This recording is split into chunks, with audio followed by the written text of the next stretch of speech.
Hello everyone, this is Swati. Welcome to Shreeji classes. तो जैसा कि हम लोग जानते हैं कि हम लोगों ने थॉमसन मॉडल कर लिया है। थॉमसन के कुछ ड्रॉबैक्स थे क्योंकि उन्होंने बहुत सारी मतलब ऐसे प्रिडिक्शन कर दिए थे एटम के स्ट्रक्चर के बारे में, जो हम आगे जाके जो बहुत सारे साइंटिस्ट आए थे उन्होंने उसको डिनाई कर दिया था। ठीक है, अब हम बात करेंगे रदरफोर्ड की, उसके बाद बोहर की, उसके बाद क्वांटम मॉडल की।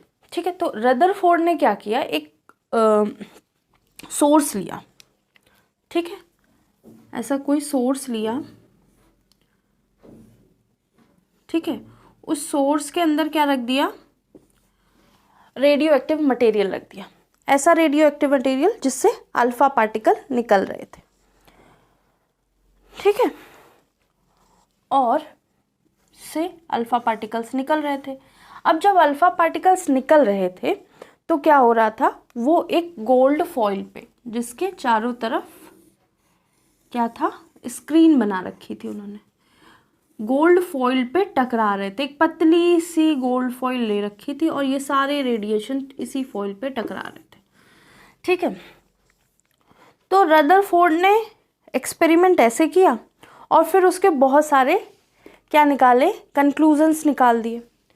जब कंक्लूजन निकाले तो उन्होंने बहुत सारी चीज़ें समझी और उसके बावजूद भी कुछ ड्रॉबैक्स आए।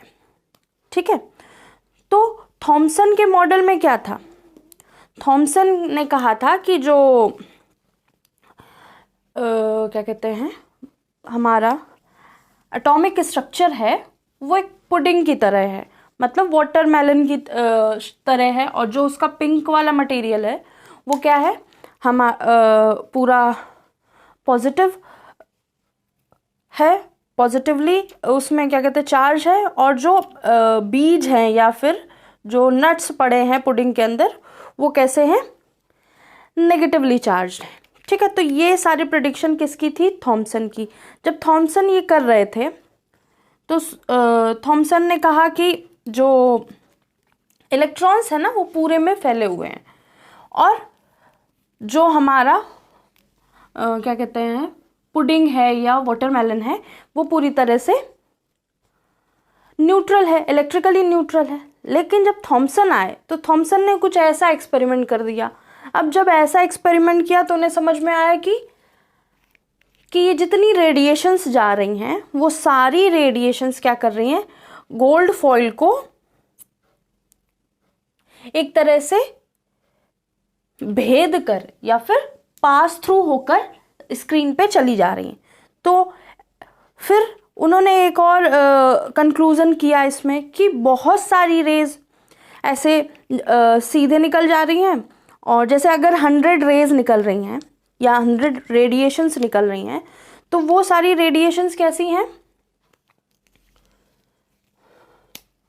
अगर 100 रेडिएशन हैं, एक 1000 ले लेते हैं। ठीक है, 1000 रेडिएशंस यहाँ से निकल रही हैं, तो 1000 रेडिएशन जब निकल रही हैं तो मैक्सिमम मतलब 1000 में से मान लेते हैं 950 जो हैं वो अनडेविएटेड इसके थ्रू पास थ्रू होके निकल जा रही थी। ठीक है, ठीक है, लेकिन 49 ऐसी थी जो डेविएट हो रही थी, ऐसे सीधे जा रही थी, ऐसे डेविएट हो रही थी, ऐसे जा रही थी, ऐसे डेविएट हो रही थी, ऐसे जा रही थी, ऐसे डेविएट, हल्का हल्का डेविएशन शो कर रही थी, अपने पाथ से हल्का हल्का डेविएशन शो कर रही थी। लेकिन 49 ऐसी थी जो वो हल्का डेविएशन, लेकिन एक ऐसी थी, इनमें से एक। वैसे तो बुक में क्या दिया गया है कि 20,000 अगर रेडिएशन जा रही होंगी तो उसमें एक ऐसी होगी जो यहाँ दूसरा कलर यूज करते हैं, जो यहाँ से रिवर्ट बैक करेगी या रिटर्न हो जाएगी, मतलब वो यहाँ से रिटर्न हो जाएगी। ठीक है, ये कहा उन्होंने। तो अब सारी कंडीशन हम समझ चुके हैं, अब हम थ्योरी लिखते हैं। ठीक है, थ्योरी लिखते लिखते और कंक्लूजन समझेंगे उनके रदरफोर्ड मॉडल की, बात और ज़्यादा अच्छे से समझ में आएगी। ठीक है, स्टार्ट करते हैं।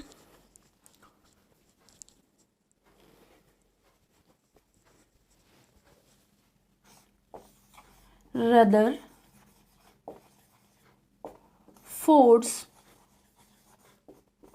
मॉडल। और रदरफोर्ड के इस मॉडल से हमको क्या मिला? न्यूक्लियस की डिस्कवरी हुई थी। ठीक है, तो ब्रैकेट में लिख लेना किसके लिए हम पढ़ रहे थे, या इस थ्योरी में हमको क्या मिला था? Discovery of nucleus.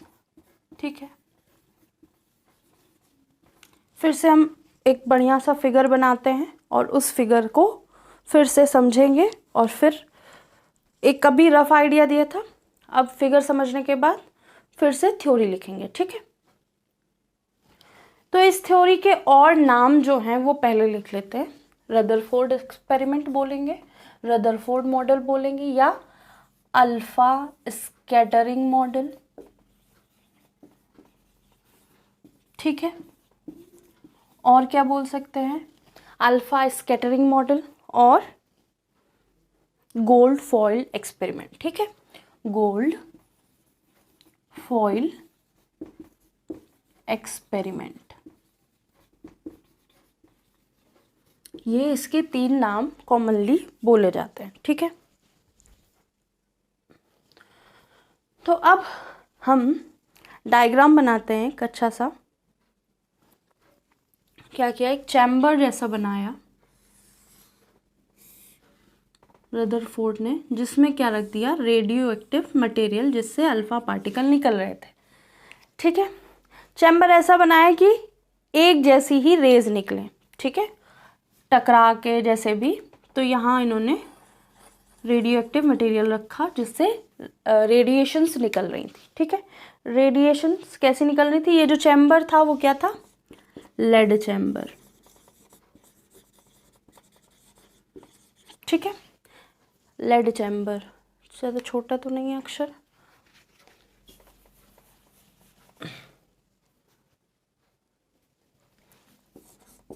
Lead chamber इसलिए रखा क्योंकि जो लेड है उसी में रेडियो एक्टिव मटेरियल, और जैसे किसी भी इस कंटेनर के हम अंदर रेडियो एक्टिव मटेरियल रखते हैं तो वो क्या करेगा? रेडिएट करेगा। लेकिन लेड चैम्बर ऐसा है उसके अंदर रेडिएशन उसकी बाहर नहीं जा सकती। ठीक है, तो यहाँ एक छोटा सा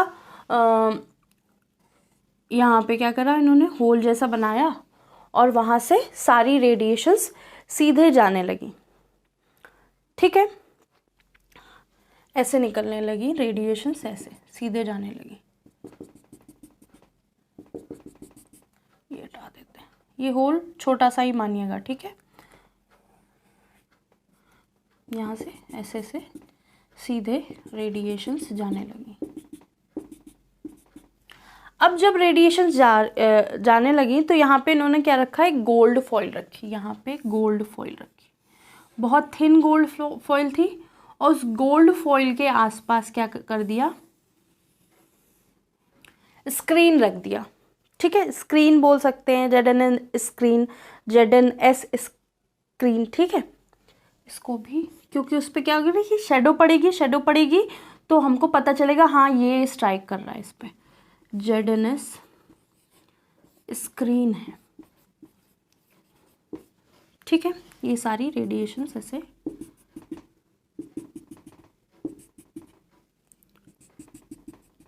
जा रही हैं। ठीक है, अब यहाँ पे क्या कर रहे हैं? स्लिट्स लगा दिए, एक यहाँ पे, एक यहाँ पे। ठीक है, ताकि ये डेविएट ना हो, सीधे ही जाती रहे। ठीक है, अब जब स्क्रीन पे कोई भी चीज़ टकराएगी तो उस पर शेडो बन जाएगी। ठीक है, तो उसने ऑलमोस्ट 20,000 रेस पास करी।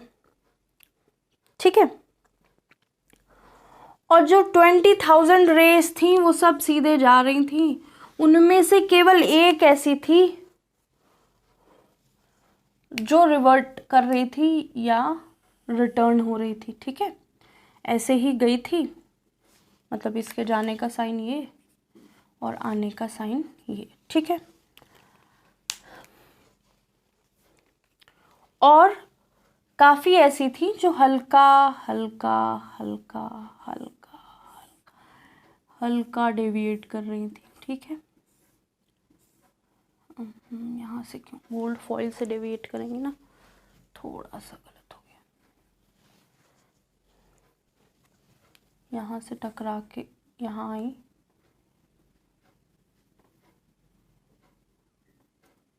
क्योंकि अगर डायग्राम गलत बन जाता है तो बच्चे वैसे ही बना लेते हैं। क्लासेस में तो मैंने देखा है बच्चे, मतलब अगर थोड़ा सा भी टेढ़ा डायग्राम बन गया तो उसका पता नहीं क्या बना देंगे, बेंजीन तो बहुत ही गंदी बना देंगे। और मैक्सिमम ऐसे थे जो अनडेविएटेड जा रहे थे, अनडेविएटेड, ठीक है। तो जो अगर आप शो कर रहे हैं तो थोड़ा साफ सुथरा कि 20,000 हमने रेज डाली हैं और उसमें से मैक्सिमम अनडेविएटेड जा रही, तो अनडेविएटेड शो ही नहीं की गई, ठीक है। अनडेविएटेड जब शो नहीं करी गई तो और डेविएटेड थोड़ी बहुत एंगल से डेविएट कर रही हैं और एक क्या है रिवर्ट बैक कर गई।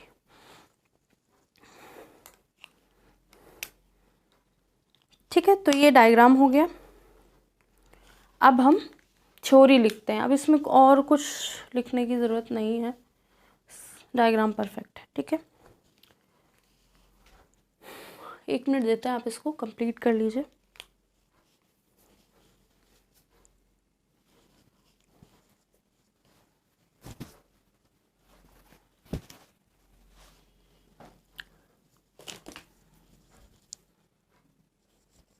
एक बहुत फेमस वर्ड है बम्बार्डमेंट। बम्बार्डमेंट मतलब अल्फा पार्टिकल का कॉन्टिन्यूअस क्या हुआ, फेंका गया गोल्ड फॉइल के ऊपर, ठीक है। ये इसको लेबल कर लो गोल्ड फॉइल। और ये क्या है सब अल्फा रेज। अल्फा रेज किसकी होती है, हीलियम के पार्टिकल होते हैं।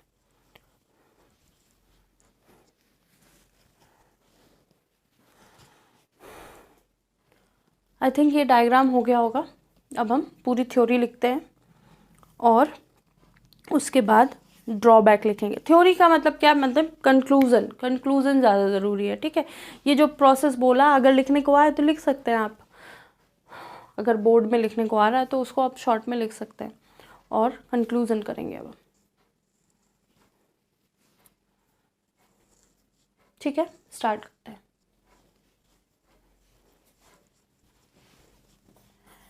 फर्स्ट है रदरफोर्ड bombarded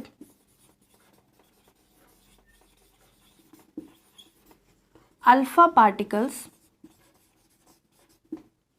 या अल्फा रेडिएशंस, अल्फा पार्टिकल्स कर सकते हैं, alpha particles on gold foil, on a thin gold foil, thin gold foil on a thin gold foil, ठीक है। थिन गोल्ड फॉइल पे क्या किया, बम्बार्डमेंट किया। And he observed following conclusion, and he observed following conclusion या following, ही observe following observation, ठीक है, observations. तो ये कुछ उसने ऑब्जर्वेशन ऑब्जर्व किए। फर्स्ट या ये लिख सकते हैं इसको, यहीं से फर्स्ट करते हैं, ठीक है।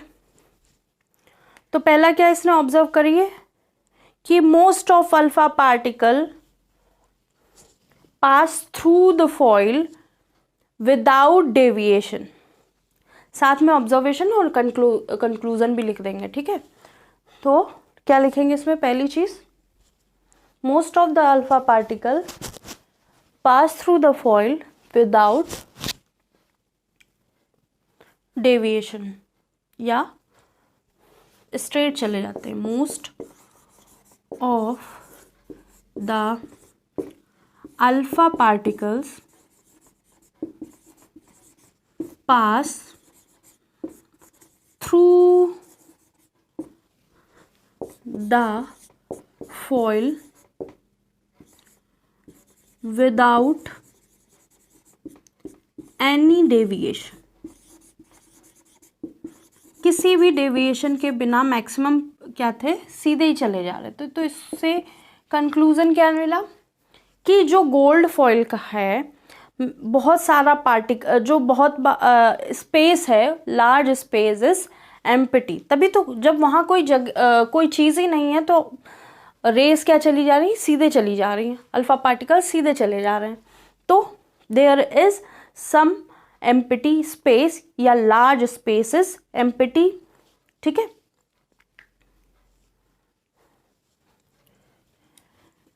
It indicates that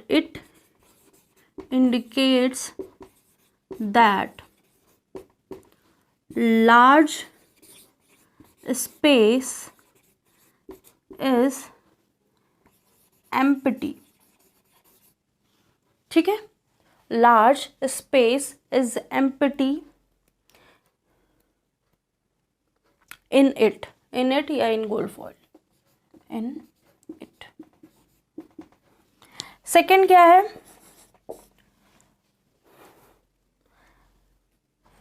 few of alpha particle, few मतलब बहुत थोड़े से alpha particles deviate through forming small angles and कुछ लार्ज एंगल्स बना रहे थे, ठीक। तो लिख सकते हैं few of alpha particles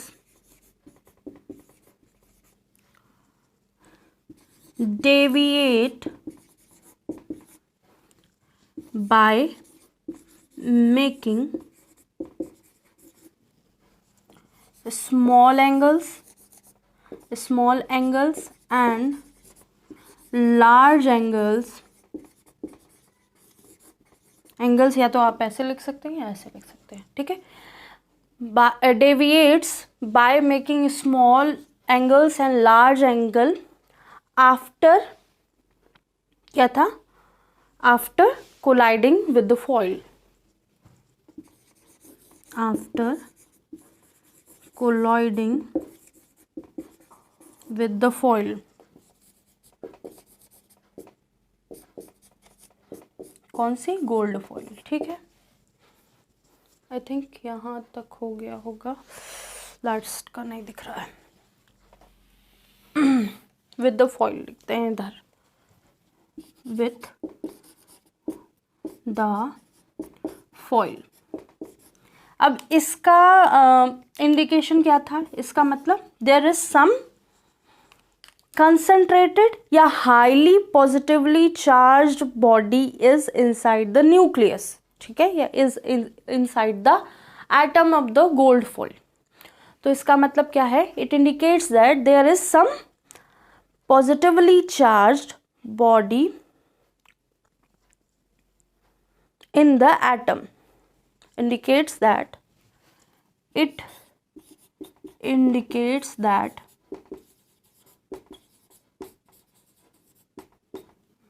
there is positively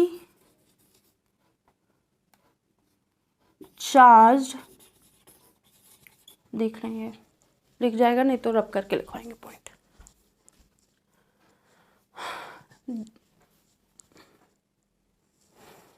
क्या क्या है, it indicates that there is positively charged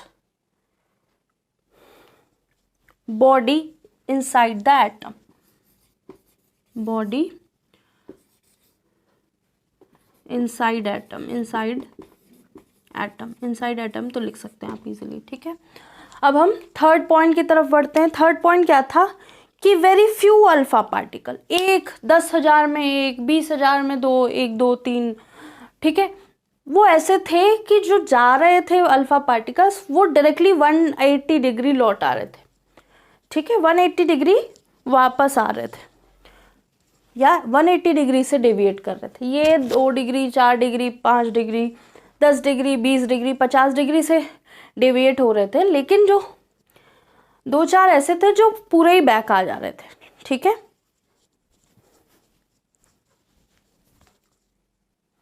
तो आई थिंक ये लिख लिया होगा आप लोगों ने। अभी हम ये ध्यान रखेंगे कि कंक्लूजन इनका सही से लिखे हैं। कंक्लूजन फिर से बोल देते हैं। फर्स्ट कंक्लूजन है it indicates that large space is empty in it या इन फॉइल, ठीक है। सेकंड क्या है, it indicates that there is positively charged body inside atom, ठीक है। अब थर्ड लिखते हैं हम लोग, इसको रब कर देते हैं।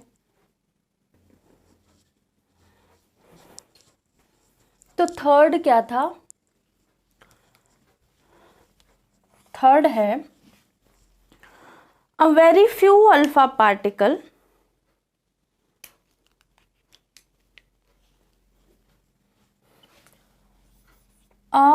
very few alpha particles, a very few alpha particles return or deviate by 180 degree after colliding with the foil,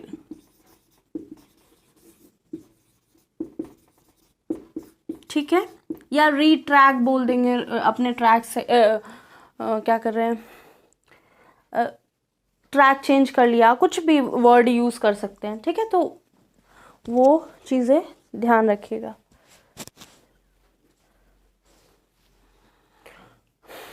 तो इसका कंक्लूजन क्या हुआ, इसका कंक्लूजन लिख लेते हैं। अगर उधर साइड में लिख रहे थे तो थोड़ा दिक्कत हो रही है, तो इसका कंक्लूजन यहाँ लिख लेते हैं, ठीक है। इट इंडिकेट्स दैट, ये क्या इंडिकेट करता है, nucleus is very small highly dense substance inside the atom, ठीक है।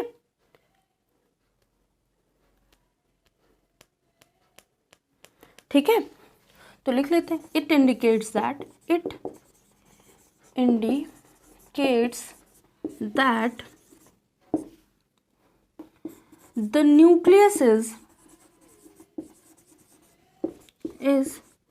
very small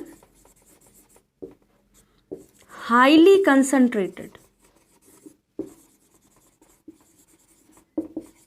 मतलब जिसका सारा भार बीच में सिमट के रखा हुआ हो, हाईली कंसंट्रेटेड, डेंस है, मतलब उसका सारी पार्टिकल्स उसी के अंदर हैं, ठीक है। Positively charge body, positively charged body, ठीक है। और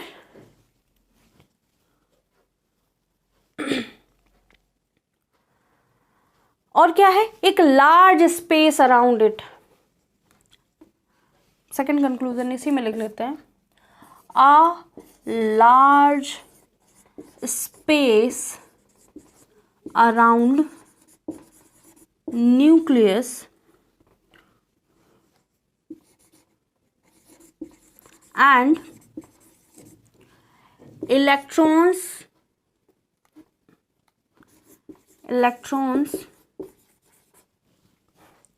are revolving around it. Electrons क्या है, negative particles revolving around it. Electrons या negatively charge particle, negative charge particles are revolving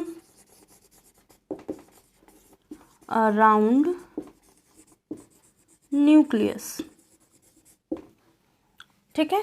तो ये हो गई ऑब्जर्वेशन। इसके बाद हम क्या करेंगे, रदरफोर्ड के ड्रॉबैक्स। जो यहाँ चीज़ें समझनी है वो कर ली हैं। अब ड्रॉबैक समझेंगे हम, ठीक है।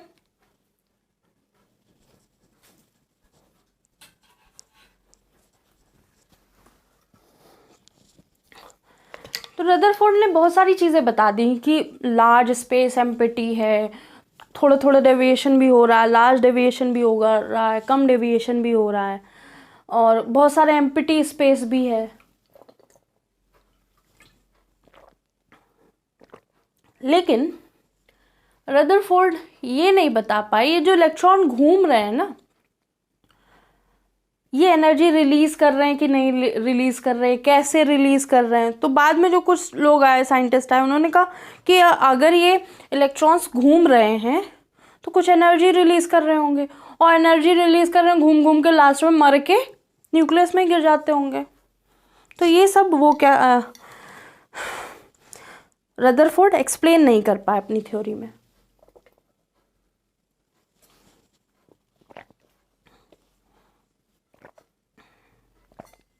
मैक्सवेल की थ्योरी एक्सप्लेन नहीं कर पाए, ठीक है। और एच स्पेक्ट्रम नहीं एक्सप्लेन कर पाए, क्योंकि वहां तो एक इलेक्ट्रॉन था, फिर भी स्पेक्ट्रम बना रहा था। एक्सप्लेन नहीं कर पाए अरेंजमेंट ऑफ इलेक्ट्रॉन कैसा था वैकेंट स्पेस में, ठीक है। उन्होंने ये तो बता दिया कि थोड़ा थोड़ा डेविएशन जो हो रहा है वो इन इलेक्ट्रॉन्स की वजह से ही हो रहा है, ठीक है। लेकिन कैसे घूम रहे हैं, कहाँ घूम रहे हैं, क्यों घूम रहे हैं, पागल हो गए हैं जो घूम रहे हैं, कुछ भी, कुछ तो सोचा होगा उन्होंने, तो वो ढंग से एक्सप्लेन नहीं कर पाए, ठीक है। आई थिंक ये हो गया होगा। अब हम ड्रॉबैक्स ऑफ रदरफोर्ड करेंगे। ज़्यादा टाइम ले लिया क्या इस थ्योरी में। इसके बाद फिर बोहर ही है, इसके बाद बोहर है, फिर क्वांटम है, फिर इलेक्ट्रो मैग्नेटिक थ्योरी है, ठीक है। आई थिंक ये हो गया होगा। तो अब ड्रॉबैक्स लिख लेते हैं, किसके, रदरफोर्ड के।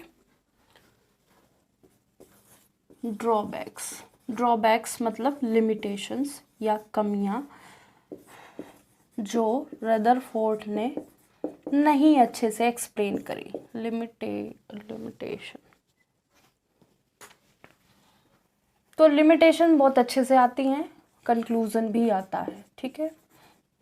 और आप तो सभी जगह एमसीक्यू करने के लिए आपको पूरी थ्योरी आनी चाहिए। नहीं आती है थ्योरी तो आप सारे एमसीक्यू तो नहीं कर पाएंगे, क्योंकि इनकरेक्ट बताइए, इनमें से करेक्ट बताइए। जब आपको पूरी उसकी थ्योरी पता होगी तभी तो आप कर पाएंगे, ठीक है। तो he did not explain the arrangement of electron first, did not, पूरा सेंटेंस लिख लेते हैं, चलिए। he did not explain he did not explained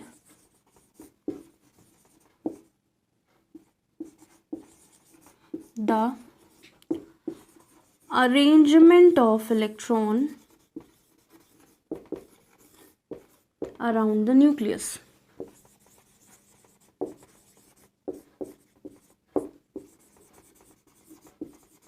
ठीक है।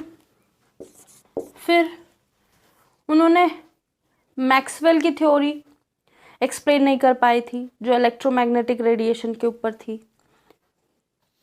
जिसमें कहा गया था जो इलेक्ट्रॉन हैं वो गोल गोल घूम रहे हैं और एनर्जी अपनी क्या कर रहे हैं, रिलीज कर रहे हैं। तो इसका मतलब जो ऐसे ऐसे गोल घूम रहा है, इसमें ज़्यादा एनर्जी है, कम एनर्जी है, धीरे धीरे जाके ये न्यूक्लियस में सिमट के मर गए, ठीक है। तो वो नहीं हुआ, तो ये भी लिख लेते हैं। He does not explain the Maxwell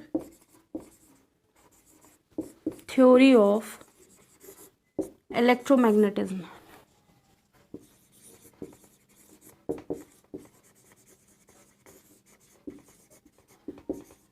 ठीक है। जो स्टेट क्या करती थी, states that रिवॉल्विंग पार्टिकल्स, ये थ्योरी जो मैक्सवेल की थ्योरी थी इलेक्ट्रोमैग्नेटिज्म की, वो क्या स्टेट करती थी?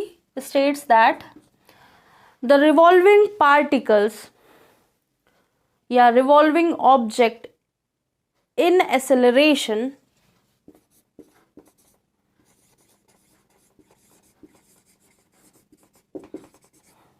जो एक्सेलरेटेड रिवॉल्विंग पार्टिकल हैं वो लूज देयर एनर्जी है, ठीक है। State the revolving particle in acceleration loses their energy and fall, और क्या करते जाते हैं? गिर जाते हैं, fall down and falls down या इनटू द न्यूक्लियस। तो ये मैक्सवेल की थ्योरी थी इलेक्ट्रोमैग्नेटिज्म की। ये दो हो गई। लास्ट क्या है? उन्होंने ये भी नहीं एक्सप्लेन कर पाए थे कि हाइड्रोजन का एक स्पेक्ट्रम क्या है। Could not explain, he could not explain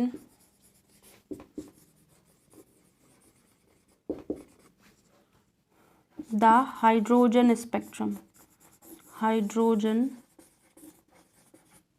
spectrum। तो ये बहुत सारी चीज़ें ये एक्सप्लेन नहीं कर पाए थे। आई थिंक ये लास्ट वाली लाइन दिख रही होगी, हाँ दिख रही, ठीक है। तो हमने एक थ्योरी कंप्लीट कर ली आज। अब इसको लिख लीजिए।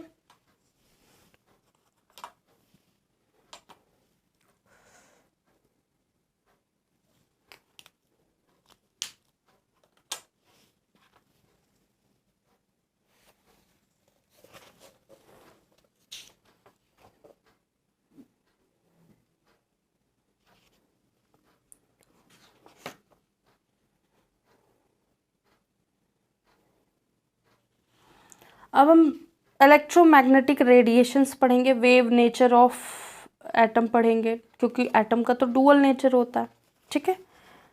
तो वो नेक्स्ट टर्न पे होगा। न्यू टॉपिक है,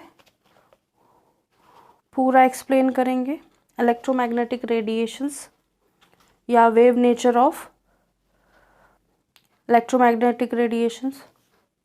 सारी बातें होंगी, वेव नंबर क्या होता है, वेव क्या होती है, वेव लेंथ क्या होती है, सारी बातें उसमें करेंगे। उसके बाद हम लोग फोटो इलेक्ट्रिक इफेक्ट समझेंगे और फिर बोहर तो समझना ही है, ठीक है।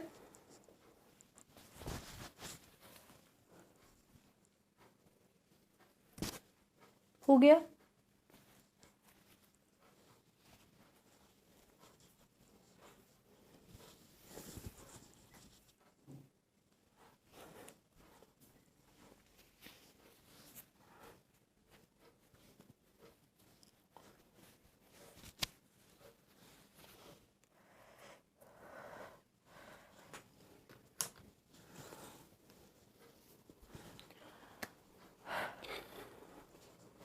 आई थिंक आज की ये थ्योरी जो है, मॉडल एटॉमिक मॉडल जो है, वो आपको समझ में आ गया होगा, ठीक है। रदरफोर्ड का है, इम्पॉर्टेंट है, इसके सारे पॉइंट्स आने चाहिए।